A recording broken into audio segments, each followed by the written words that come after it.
Berada di pesisir barat Pulau Sulawesi, dikelilingi oleh pegunungan dan lautan, Majene menjadi saksi harmonisasi alam yang berpadu.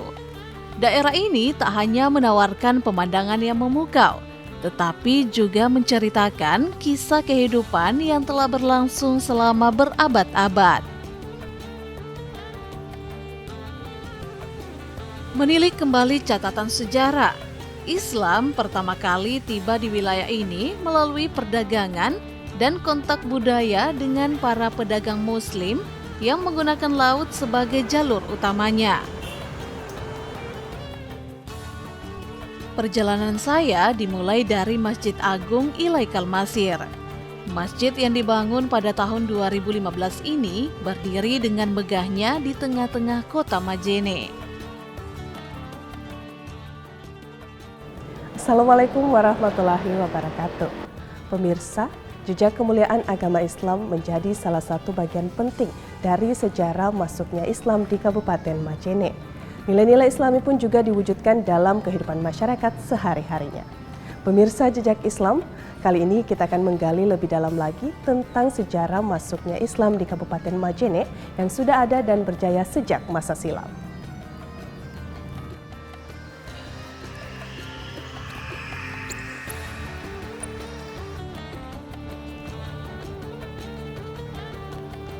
Assalamualaikum warahmatullahi wabarakatuh. Waalaikumsalam ya dek.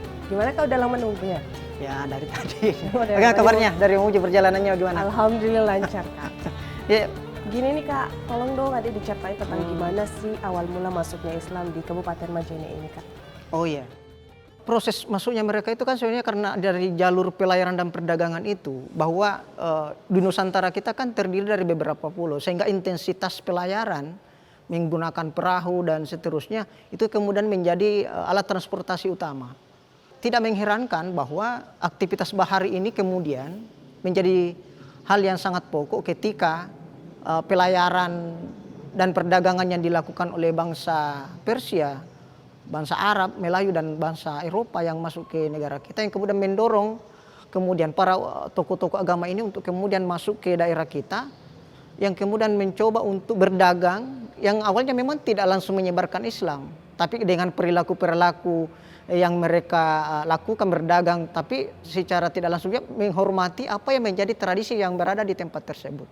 Sehingga masyarakat yang mereka datangi itu kemudian melihat bahwa ternyata ajaran Islam itu tidak sekeras apa yang orang dengarkan, tapi kemudian mampu menghormati kemudian tradisi yang ada di setempat yang pada akhirnya kemudian orang tertarik sehingga akhirnya banyak tokoh-tokoh pribumi, tokoh-tokoh Mandar kala itu termasuk yang di Balanipa ketika Said Al-Adi dan Abdurrahim Kamaluddin mengislamkan Raja Daita, Raja Balanipa, kemudian di Syekh Abdul Manan mampu mengislamkan Sukilang Raja Banggai kala itu yang menjabat.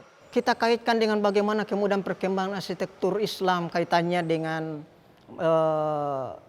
tradisi kita di Mandar sebenarnya bahwa kalau dari segi motif ya yang saya selama ini yang saya lihat ya kalau dari segi bangunan masjid kita lebih banyak pengaruh dari Jawa. Jadi dia kayak punden berundak itu karena memang tidak salah, makanya ada yang digelar dengan Kapuang Jawa, kemudian ada rata-rata misalnya kalau di Majene itu kan ada digelar tuan. Kemudian ada beberapa hal yang berbeda. Kalau kita melihat model masjid yang ada di Salabose itu kan modelnya seperti yang ada di Jawa juga, punden berundak. Sama dengan beberapa masjid termasuk hampir sama juga modelnya yang ada di Lambanang, dia juga punden berundak, sama dengan masjid tua yang ada di Pambuang di Al-Falah. Tapi kemudian masuk di beberapa motif arsitektur, bisa kita lihat kalau kita ke makam Raja-Raja Hadat Banggai Mandar, di sana itu ada makam motif. Di situ ada perpaduan antara motif bunga merambat, bunga simetris dengan ada kaligrafi Islam. Di situ ada yang tertulis Ahmad, Muhammad, Adam dan seterusnya.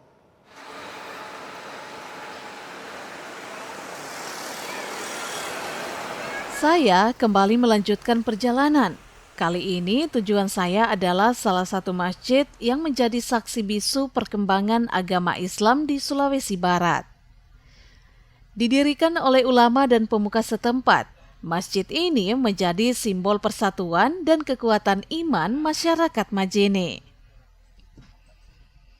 Walaupun telah berusia ratusan tahun, namun Masjid Raya Raudatul Abidin masih tetap kokoh berdiri.